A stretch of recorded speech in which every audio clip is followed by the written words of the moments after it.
Marcos 15, dice así la palabra de Dios. Muy de mañana, habiendo tenido consejo los principales sacerdotes con los ancianos, con los escribas y con todo el concilio, llevaron a Jesús atado y le entregaron a Pilato. Pilato le preguntó: ¿Eres tú el rey de los judíos? Respondiendo él le dijo: Tú lo dices. Y los principales sacerdotes le acusaban mucho. Otra vez le preguntó Pilato, diciendo: ¿Nada respondes? Mira de cuántas cosas te acusan. Mas Jesús ni aun con eso respondía. De modo que Pilato se maravillaba. Ahora bien, en el día de la fiesta le soltaban preso cualquiera que pidiesen. Y había uno que se llamaba Barrabás, preso con sus compañeros de mutín, que habían cometido homicidio en una revuelta. Y viniendo la multitud, comenzó a pedir que se hiciese como siempre les había dicho. Y Pilato le respondió diciendo: ¿Queréis que os suelte el rey de los judíos? Porque conocía que por envidia le habían entregado a los principales sacerdotes. Mas los principales sacerdotes incitaron a la multitud para que le soltase más bien a Barrabás. Respondiendo Pilato, les dijo otra vez: ¿Qué pues queréis que haga de aquel que llamáis rey de los judíos? Y ellos volvieron a dar voces: Crucifícale. Pilato les decía: Pues qué mal ha hecho. Pero ellos gritaban aún más: Crucifícale. Y Pilato, queriendo satisfacer al pueblo, le soltó a Barrabás y entregó a Jesús después de azotarle para que fuese crucificado. Entonces los soldados le llevaron dentro del atrio, esto es, al pretorio, y convocaron a toda la compañía. Y le vistieron de púrpura y poniendo una corona tejida de espinas, comenzaron luego a saludarle: Salve, rey de los judíos. Y le golpeaban en la cabeza con una caña y le escupían, y puesto de rodillas le hacían reverencia. Después de haberle escarnecido, le desnudaron la púrpura y le pusieron sus propios vestidos y le sacaron para crucificarle. Y obligaron a uno que pasaba, Simón de Cirene, padre de Alejandro y de Rufo, que venía del campo, a que le llevase la cruz. Y le llevaron a un lugar llamado Gólgota, que traducido es lugar de la calavera. Y le dieron a beber vino mezclado con mirra, mas él no lo tomó. Cuando lo vieron crucificado, repartieron entre sí sus vestidos, echando suerte sobre ellos para ver qué se llevaría cada uno. Era la hora tercera cuando le crucificaron, y el título escrito de su causa era El Rey de los Judíos. Crucificaron también con él a los dos ladrones, uno a su derecha y el otro a su izquierda. Y se cumplió la escritura que dice: y fue contado con los inicuos. Y los que pasaban le injuriaban, meneando la cabeza y diciendo: Va, tú que derribas el templo de Dios y en 3 días lo reedificas, salvate a ti mismo y desciende de la cruz. De esta manera también los principales sacerdotes, escarneciendo, se decían unos a otros con los escribas: a otros salvó, a sí mismo no se puede salvar. El Cristo, Rey de Israel, descienda ahora de la cruz para que veamos y creamos. También los que estaban crucificados con él le injuriaban. Cuando vino la hora sexta, hubo tinieblas sobre toda la tierra hasta la hora novena. Y a la hora novena Jesús clamó a gran voz diciendo: Eloi, Eloi, lama sabactani, que traducido es: Dios mío, ¿por qué me has desamparado? Y algunos de los que estaban allí decían al oírle: Mira, llama a Elías. Y corrió uno y empapando una esponja en vinagre y poniéndola en una caña le dio a beber, diciendo: Dejad, veamos si Elías viene a bajarlo. Mas Jesús, dando una gran voz, expiró. Entonces el velo del templo se rasgó en dos de arriba abajo, y el centurión que estaba enfrente a él, viendo que después de clamar había expirado así, dijo: verdaderamente este hombre era hijo de Dios. También había algunas mujeres mirando de lejos, entre las cuales estaban María Magdalena, María la madre de Jacobo el menor y de José, y Salomé, quienes, cuando él estaba en Galilea, le seguían y le servían, y otras muchas que habían subido con él a Jerusalén. Cuando llegó la noche, porque era la preparación, es decir, la víspera del día de reposo, José de Arimatea, miembro noble del concilio, que también esperaba el reino de Dios, vino y entró osadamente a Pilato y pidió el cuerpo de Jesús. Pilato se sorprendió de que ya hubiese muerto, y haciendo venir al centurión le preguntó si ya estaba muerto. E informado por el centurión, dio el cuerpo a José, el cual compró una sábana y quitándolo, lo envolvió en la sábana y lo puso en un sepulcro que estaba acabado en una peña, e hizo rodar una piedra a la entrada del sepulcro. Y María Magdalena y María, madre de José, miraban dónde le ponían. Vamos a orar. Soberano Dios, te rogamos, Padre, que hables a tu iglesia. Señor, tu pueblo necesita oír tu voz. Necesita, Señor, escuchar la verdad de tu palabra para ser edificados, Señor, y ser movidos a vivir para tu gloria. Señor, en mi debilidad, úsame, Señor. Permíteme ser fiel a tu palabra para que seas tú glorificado y tu iglesia, Señor, edificada. Oramos a ti en el nombre de Jesús. Amén. Durante la Segunda Guerra Mundial, un hombre llamado Oskar Schindler era un empresario alemán muy adinerado que viajó a Polonia en el año 1933 para establecer uno de sus negocios. El objetivo de viajar a Polonia es que él tenía como en mente usar mano de obra barata, que en aquel entonces eran los judíos, y de este modo obtener mayores riquezas. Sin embargo, a medida que la guerra avanzaba y las atrocidades contra los judíos cada vez era mayor y más evidente, la perspectiva de este hombre cambió. Oskar Schindler comenzó a darse cuenta de todos los horrores, de todas las atrocidades que experimentaban sus trabajadores judíos y entonces decidió actuar a favor de ellos.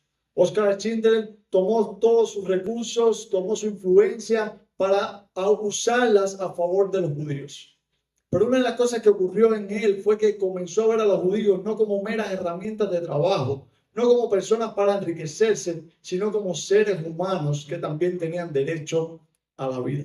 Oskar Schindler comenzó entonces a usar su influencia con los altos oficiales nazis para adquirir permisos que le permitieran a él ir a los campos de concentración y sacar judíos y llevarlos a su fábrica, a su empresa. Pero también en ocasiones este hombre tuvo que arriesgar su vida para mover a judíos de un lugar a otro, tratando de protegerlos. Mientras la guerra se intensificaba y el número de los judíos era cada vez mayor, la muerte de los mismos, Oskar Schindler tuvo que hacer una lista donde él comenzó a anotar los nombres de los judíos que trabajaban en su fábrica y de este modo tener una constancia de a qué judíos él estaba protegiendo. Cuando la guerra se estaba acercando a su fin, Oskar Schindler había salvado a más de 1.200 judíos. Y cuando la Segunda Guerra Mundial terminó, Oskar Schindler estaba arruinado financieramente porque lo había dado todo para salvar a los judíos. Es interesante porque la vida de este hombre se popularizó a través de la conocida película La Lista de Schindler. No sé cuántos de ustedes la han visto, si no la han visto se los exhorto a que la vean. Pero lo interesante de esta película es que a través de ella nosotros podemos ver cómo este hombre muy adinerado lo vende todo para salvar a pobres e indefensos judíos. La película nos trae a memoria el recordatorio de cómo un solo hombre puede marcar la diferencia y cómo el sacrificio de uno puede cambiar el destino de muchos. Pero la vida final de Oskar Schindler tiene un momento de agonía.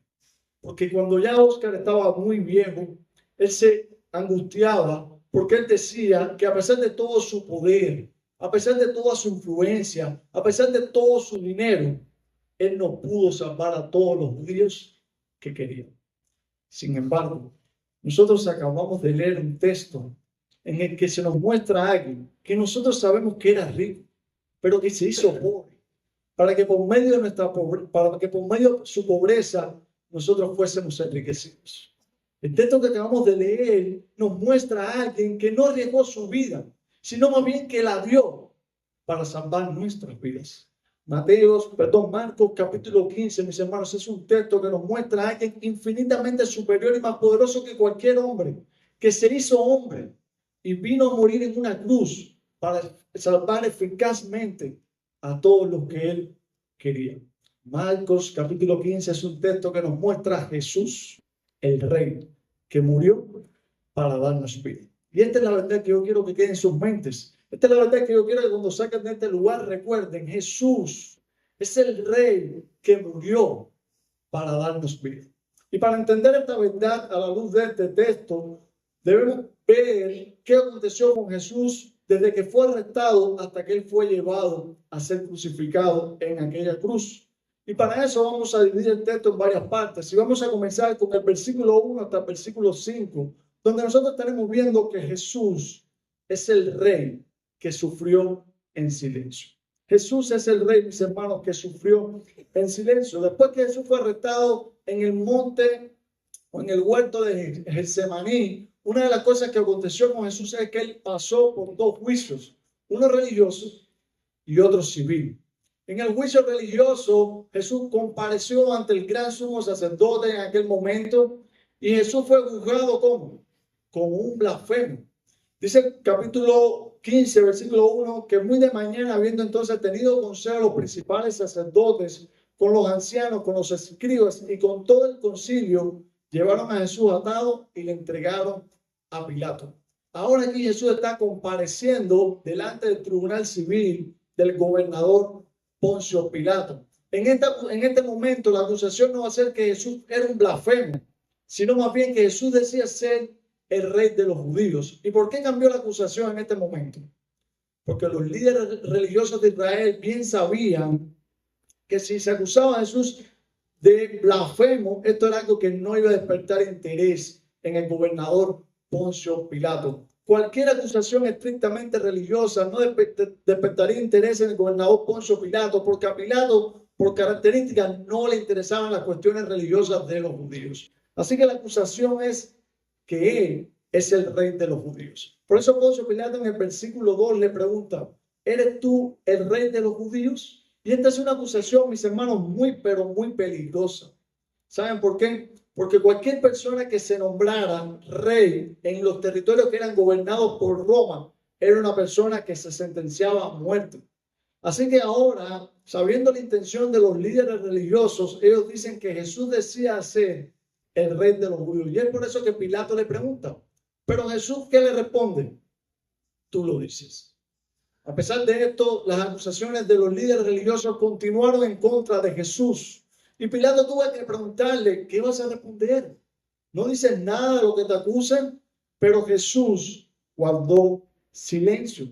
Jesús no abrió su boca. Jesús no se defendió y razones tenía para defenderse porque él era inocente, pero no abrió su boca. ¿Por qué?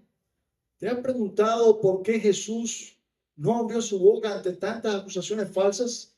¿Te has preguntado cuando lees un pasaje como este, por qué Marcos nos muestra a Jesús hablando aquí al principio y no lo muestra más hablando hasta el final, hasta que es crucificado? Porque Cristo estaba, como dice el profeta Isaías, angustiado y afligido, no abrió él su boca. Y en tal actitud Jesús fue a la cruz. Jesús fue a la cruz guardando silencio para que todo su pueblo hoy pueda también abrir su boca. Abrir su boca ante una salvación tan grande y maravillosa que no nos permite cerrar nuestros labios. Porque Jesús guardó silencio para poder ir a la cruz, para que tú y yo podamos abrir nuestros labios y hablar de la salvación tan grande que hoy disfrutamos. Pero que para también podamos tener la seguridad y la certeza de que en el día final, cuando toda rodilla se doble delante de Él, nosotros podamos abrir nuestros labios y decir que Jesús es el Señor para gloria de Dios Padre. Pero para que el pueblo de Dios tenga esa seguridad de que en el día final nosotros abriremos nuestros labios y alabaremos al Señor, Jesús no solo tuvo que sufrir en silencio, también, como vamos a ver desde los versículos 6 hasta el versículo 20, Jesús fue un rey que fue despreciado y humillado. Y mis hermanos, no sé cuántos de ustedes conocen de juicios, pero en lo poco que yo conozco, este es un juicio bastante atípico. Aquí nosotros vemos al acusado. ¿Quién era el acusado? Jesús. Vemos a los acusadores, que eran los líderes religiosos. Vemos al juez, que era Pilato, pero no vemos al abogado defensor. Por lo cual nosotros debemos llegar a la conclusión de que aquí iba a ocurrir lo que Pilato humanamente determinara. Aquí iba a pasar lo que Pilato escogiera hacer con Jesús.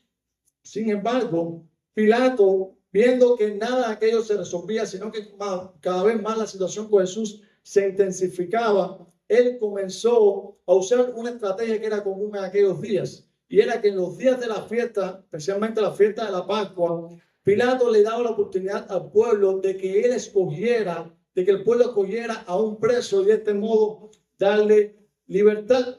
Así que Pilato pone al pueblo a escoger entre Jesús y Barrabás. Pilato pone a escoger entre el santo y un hombre que Marcos nos deja ver en este pasaje, que era un homicida. Mis hermanos, la persona de Jesús, las obras de Jesús eran muy bien conocidas en todo el territorio de Israel. Jesús era un hombre intachable. Jesús era un hombre que siempre hizo el bien a todos. Y Marcos nos deja ver que aquí en el otro extremo está un hombre que es un homicida, que es un hombre que hace revueltas, es un sedicioso. Así que la decisión de quién se debía escoger era una decisión fácil. Pero mis hermanos, cuando nosotros miramos lo que aquí ocurre en este pasaje, nosotros vemos que ocurre lo inaudito. ¿A quién pidió las multitudes? A Barrabás. Por un lado, ellos tenían al dador de la vida, que era Jesús. Pero por otro lado, tenían ¿a quién? A un asesino. Por un lado, ellos tenían a aquel que estaba estableciendo pacíficamente su reino entre los hombres. Su reino entre los hombres a través del mensaje del evangelio, el amor al prójimo. Pero por el otro lado, tenían un hombre que era un peligro para el gobierno romano, una amenaza para la población. En medio de estos dos extremos, el pueblo debía escoger y pidieron lo que era menos inesperado.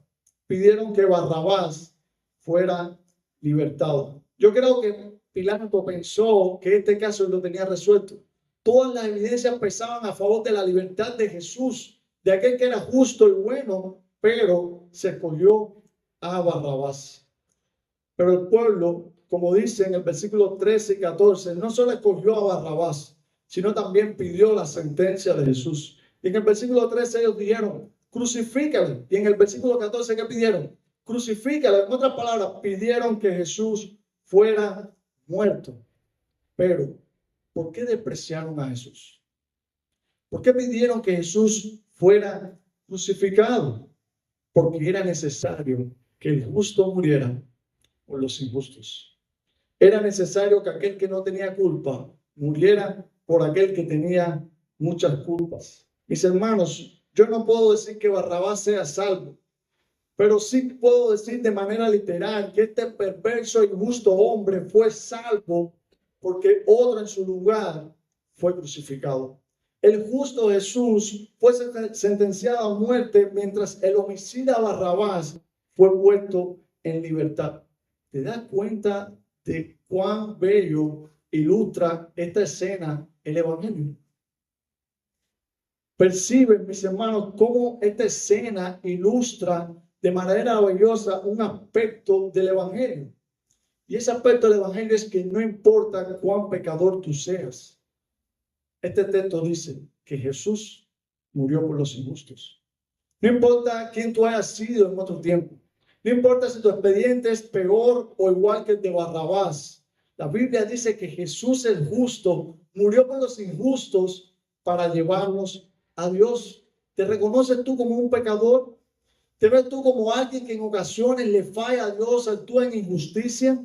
Si te ves así, entonces este texto te ayuda a mirar a Jesús y a verlo a Él como el justo, como el que fue a la cruz por ti y por mí.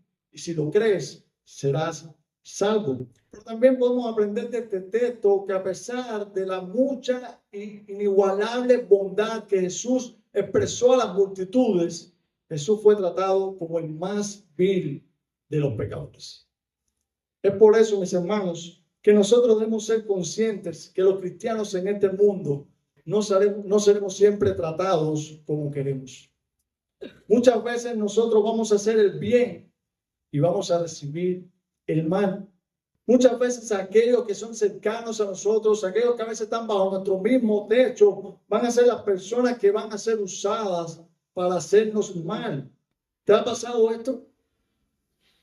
¿Te ha pasado a ti como cristiano vivir una vida haciendo bien a otros y recibir el mal? ¿Han sido quizás tus hijos en la escuela donde están mal vistos o quizás no bien tratados por el simple hecho de que sus padres son cristianos? O quizás tú que estás casado con una persona incrédula, con tu esposa incrédula, te han tratado a veces de una manera incorrecta por el simple hecho de que tú te propones vivir como un hijo de Dios.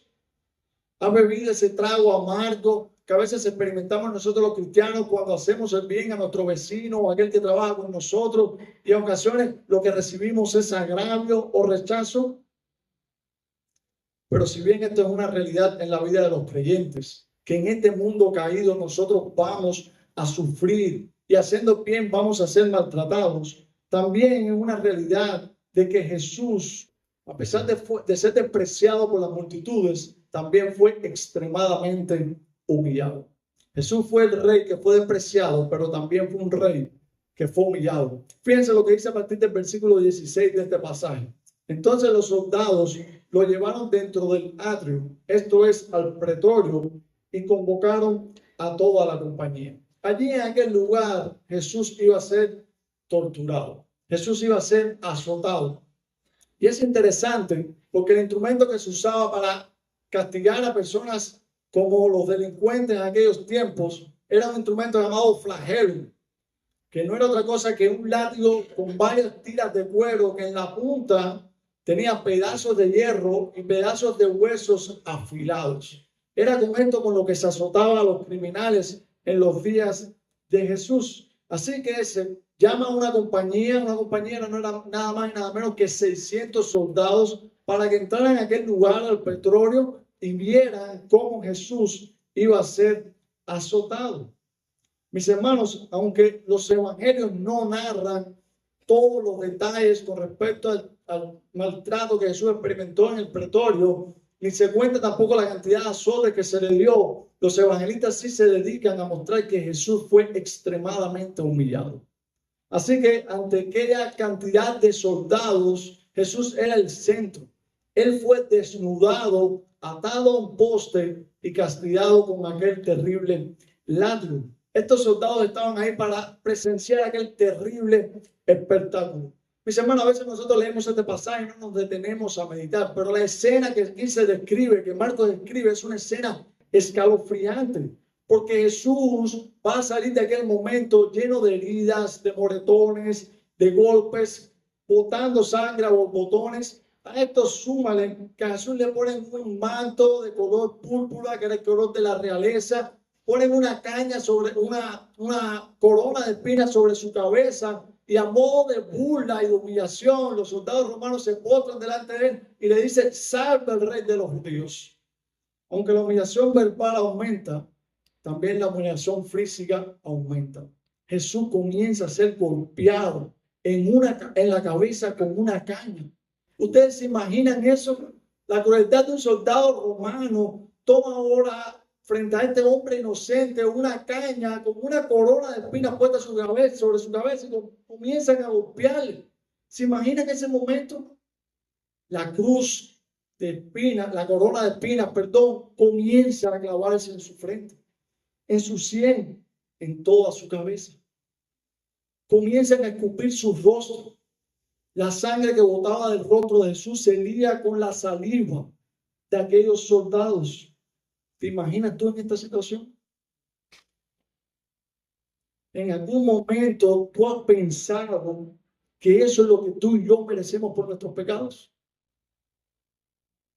Cuando lees este texto, ¿te ves tú ahí? Mis hermanos, hay en nosotros suficientes pecados para recibir una humillación como esta, pero no en Jesús. No Él. Él no merecía esto. Él no merecía ser tratado de la manera en que lo trataron. Él era justo. Él era misericordioso. Tú y yo tenemos pecados suficientes para ser tratados de esa manera, pero no Él. ¿Percibes la crueldad que aquí se describe? ¿Te das cuenta cuán terrible es el castigo que merece tu pecado y el mío? Tú y yo somos dignos de haber sido humillados y haber sufrido de esa manera. Pero qué bello es el Evangelio. Bendito Evangelio.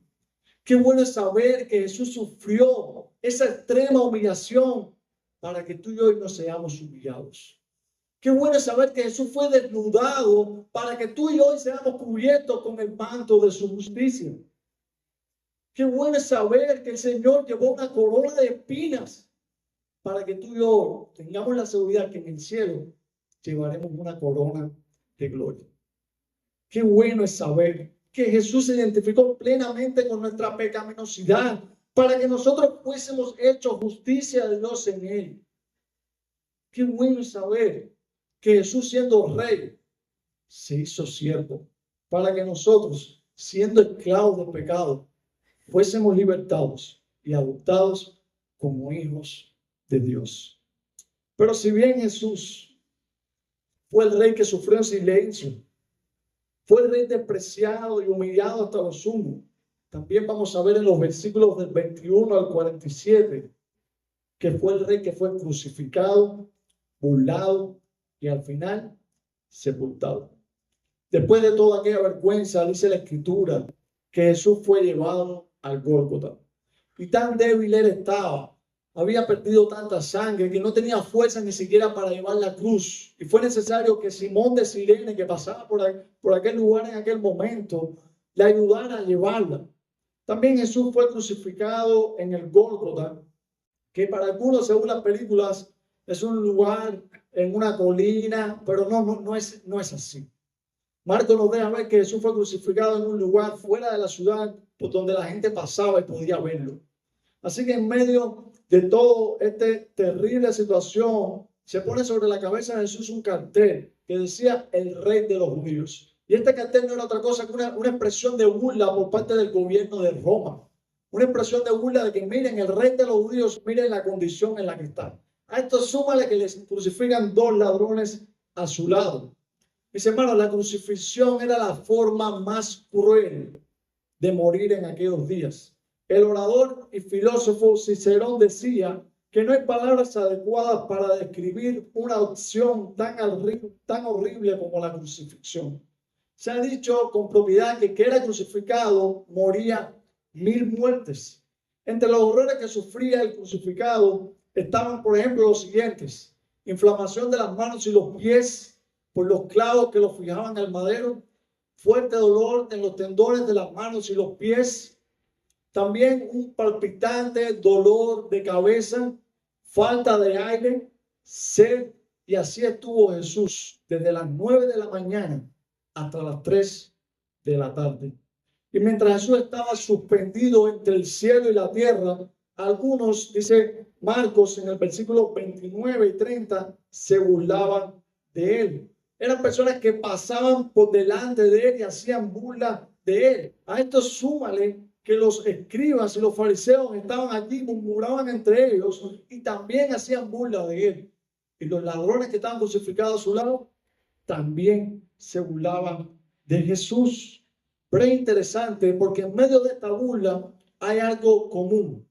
Y lo común en esta burla es que le decían a Jesús: desciende de la cruz. Desciende de la cruz. Y cuando yo leo este pasaje, lo que viene a mi mente es el rastro de la serpiente al pie de la cruz. ¿Recuerdan el Edén? En el Edén nosotros percibimos también el rastro de la serpiente. Cuando Satanás incitó a Adán y a Eva a pecar contra Dios desobedeciendo su voluntad. Y aquí en la cruz también el rastro de la serpiente está, incitando a través de estos hombres a que Jesús descendiera de la cruz. Pero Jesús no lo va a hacer. ¿Tú sabes por qué no lo va a hacer? Porque el Padre había determinado que para que el Hijo entrara de nuevo a la gloria debía pasar por la cruz. Mis hermanos, en el cristianismo no hay gloria sin cruz. Jesús no va a desobedecer la voluntad del Padre. Jesús no iba a descender de la cruz, porque Jesús sabía que por medio de esa cruz Él iba a traer redención y vida eterna a su pueblo. Pero cuando nosotros vemos la escena de la cruz y vemos el sufrimiento de Cristo, una de las preguntas que comúnmente nos solemos hacer, al menos yo me la hago, es: ¿dónde estaba Dios el Padre? Marcos es muy específico mostrarnos cuando Jesús fue bautizado, que la voz desde el cielo que se oía era: este es mi Hijo amado, en quien tengo complacencia. En el monte de la transfiguración, una vez más, Dios el Padre apareció diciendo: este es mi Hijo amado, a él oí. Pero ¿dónde estaba Dios el Padre en la crucifixión? Y la respuesta, mis hermanos, es sencilla: Dios estaba ahí. Dios no estaba ajeno a lo que estaba pasando con su Hijo, porque Dios estaba, mis hermanos, buscando en el Hijo los pecados del pueblo para reconciliarnos con Él. Es por eso que Pablo dice que Dios estaba en Cristo reconciliando consigo al mundo, no tomándole en cuenta a los hombres sus pecados. Pero en ese mismo momento nosotros escuchamos el clamor de Jesús. En el versículo 34 Jesús dice, Eloi, Eloi, lama sabactani, que traducido es, Dios mío, ¿por qué me has desamparado? Jesús está clamando ante la idea del abandono del Padre, pero Dios estaba ahí. Mis hermanos, Dios el Padre estaba ahí en el Calvario. No es como dicen algunos que Dios se desconectó del Hijo. No es como dicen algunos que el Padre dejó de amar al Hijo. No, eso no era posible. Pero lo que ahí estaba ocurriendo era algo terrible.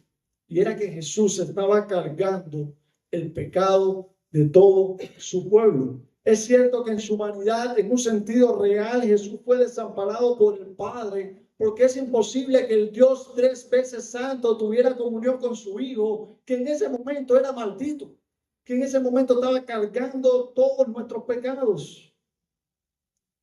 Pero es interesante la manera en que Jesús se refiere al Padre en este pasaje, porque es la única vez en todos los evangelios que Jesús no llama al Padre como Padre, sino que lo llama como Dios. Pero lo interesante está en que Jesús dice, Dios mío, Dios mío. Y ustedes saben, en la cultura hebrea, la repetición de un nombre tenía un significado. Y tenía un significado interesante. Y voy a poner un ejemplo. Cuando yo le diría Rullan, si había un judío que no nos conocía a nosotros y escucha mi manera de dirigirme a Rullan, repitiendo su nombre 2 veces, eso significaba para ese hombre que no nos conocía de que yo y Rullan teníamos una relación de amistad muy estrecha. Así que este pasaje, a través de una repetición, nos muestra que aunque Jesús está experimentando el abandono del Padre, la comunión entre la primera y la segunda persona de la Trinidad no se ha roto. La relación entre el Hijo y el Padre no se ha roto. Él está ahí. El Padre está viendo el sufrimiento del Hijo y está reconciliando a través del sufrimiento del Hijo, perdonando los pecados de su pueblo y reconciliando al pueblo con Él. Pero el pasaje continúa diciendo que después que Jesús pasó todo este momento, dice el versículo 37, que Jesús, dando una gran voz, expiró. Jesús murió. Y los pasajes que vienen a continuación, versículo 38 hasta versículo 47, son el testimonio de que varias personas presenciaron que Jesús murió. Las mujeres que estaban allí vieron que Jesús murió. El centurión que estaba allí vio que Jesús murió. Poncio Pilato, cuando José de Arimatea viene a pedirle el cuerpo, se quiere percatar de que Jesús había muerto. Así que va y el centurión verifica que había muerto y le dice a Poncio Pilato que sí, que ya estaba muerto. Y entonces dice el pasaje que José de Arimatea toma el cuerpo de Jesús, lo envuelve en una sábana y lo lleva a un sepulcro. ¿Y por qué hago énfasis en todo esto? Porque quiero evitar la herejía de que dice que Jesús se desmayó en la cruz y no murió. Y que después en la tumba se despertó y se levantó y salió de la tumba. No, este pasaje es un testimonio de que Jesús verdaderamente murió en la cruz. Ahora bien, ¿qué nos enseña todo este relato de la muerte de Cristo? Y quiero cerrar con estas verdades puntuales. Una de las verdades que podemos aprender a la luz de este texto es el gran amor de Jesús por su pueblo. ¿Perciben la grandeza del amor de Cristo en este pasaje? Mis hermanos, Jesús te amó tanto, me amó tanto a su iglesia, que Él escogió cargar tus pecados. Él prefirió experimentar la vergüenza y la ofensa de la cruz. Él determinó beber la copa de la ira de Dios para que tú y yo alcanzáramos perdón y vida eterna.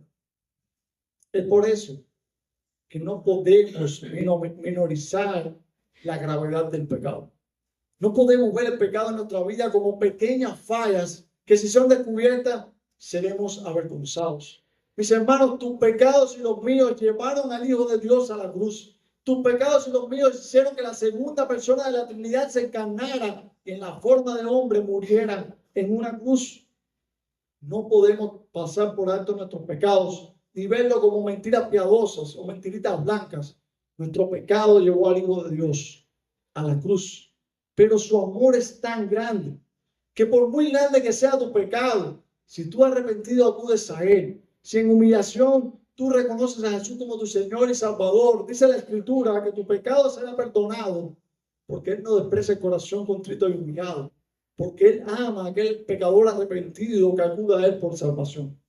Pero si has sido perdonado, si ya tú hoy gozas del sacrificio de Cristo, de los beneficios del sacrificio de Cristo en la cruz, quiero decirte algo: prepárate para seguir al crucificado.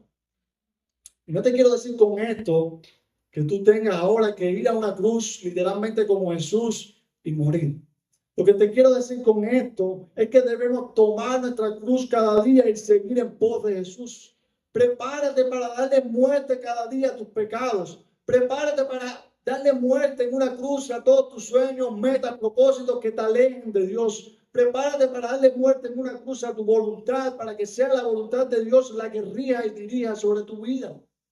Prepárate para decir y vivir las palabras del apóstol Pablo en Gálatas capítulo 2, versículo 20, cuando dijo: con Cristo estoy juntamente crucificado, y ya no vivo yo, mas vive Cristo en mí. Lo que ahora vivo en la carne, dice el apóstol Pablo, lo vivo en la fe del Hijo de Dios, el cual me amó y se entregó a sí mismo por mí.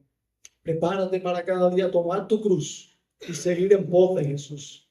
Pero también necesitamos tener una visión correcta de quién es el Hijo de Dios, de quién es Jesús. Como es costumbre, Pastor Rubén lo estuvo diciendo en la predicación pasada, voy a tomar sus palabras también para decirlo. Como es costumbre, Marcos tiene muchas ocasiones y toma a los enemigos de Jesús para poner en boca de ellos palabras y frases que identifican quién es Jesús.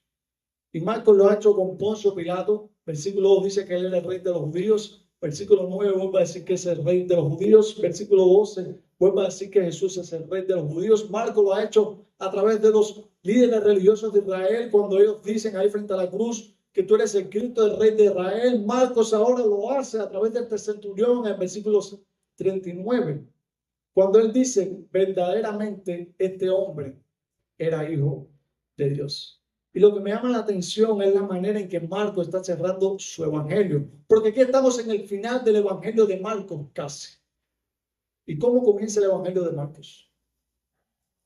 Principio del evangelio de Jesucristo, Marcos 1:1. Principio del evangelio de Jesucristo, Hijo de Dios. Y Marcos está cerrando su evangelio diciendo de que Jesús es el Hijo de Dios. ¿Y quién lo dice? Un centurión.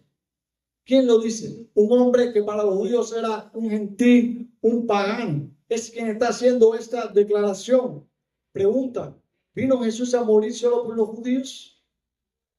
Por supuesto que no. Jesús es el rey de su pueblo, que vino a morir por todos aquellos que creyeran en él. Su pueblo, su iglesia está compuesto por personas de toda índole, de toda tierra, de toda nación, de toda lengua. Él es el verdadero Hijo de Dios que murió en una cruz para traer salvación a judíos y a gentiles. Es por eso que Pablo dice en la carta a los Romanos, capítulo 1, versículo 16, que el evangelio es poder de Dios para salvación a todo aquel que cree. Al judío primeramente y también al griego. Es por eso que quiero preguntarte: ¿qué vas a hacer tú hoy con respecto a esta maravillosa verdad del evangelio? ¿Te vas a ir de este lugar como los líderes religiosos de Israel, diciendo solamente que Jesús es el Cristo, el rey de Israel, pero nunca se sometieron ni vivieron esa verdad? ¿O te vas a ir de aquí como el centurión, reconociendo que Jesús es el verdadero Hijo de Dios, aceptándolo como tu Señor y entregando tu vida a Él? ¿Cómo te irás de este lugar? Todo va a depender de cómo veas a Jesús en tu vida. Todo va a depender de qué perspectiva tú tengas de Jesús, de cómo lo percibas a Él en tu vida. Si lo reconoces no solo como el Rey, sino también como el Hijo de Dios que murió por ti, entonces tendrás vida eterna. Pero si te marchas de este lugar solamente conociendo esto, pero no buscando vivirlo, te digo algo: por tus pecados sigues camino al infierno. Todo depende de cómo tú percibas a Jesús en tu vida. Mis hermanos, Jesús es el Rey que murió para darnos vida. Y no solo para darnos vida. Jesús es el Rey que se hizo siervo para que nosotros, siendo siervos, seamos hechos hijos de Dios. Jesús es el verdadero Hijo de Dios que murió en una cruz para que extraños y extranjeros como tú y como yo ahora seamos adoptados y con toda seguridad podamos decir que somos hijos de Dios. Vamos a ver. Padre, gracias por Cristo. Señor, gracias porque Él ocupó nuestro lugar. Señor, gracias porque nosotros reconocemos que en aquella cruz debíamos haber estado, pero Él lo hizo por amor a nosotros y para la gloria de tu nombre. Señor, solo danos fuerzas para vivir como tus hijos, sacrificando todo aquello que nos aleje de ti, dando muerte a todo aquel pecado que nos distancie de ti. Y Señor, sometiéndonos a tu voluntad para hacer lo que te agrada. Oramos en el nombre de Jesús. Amén.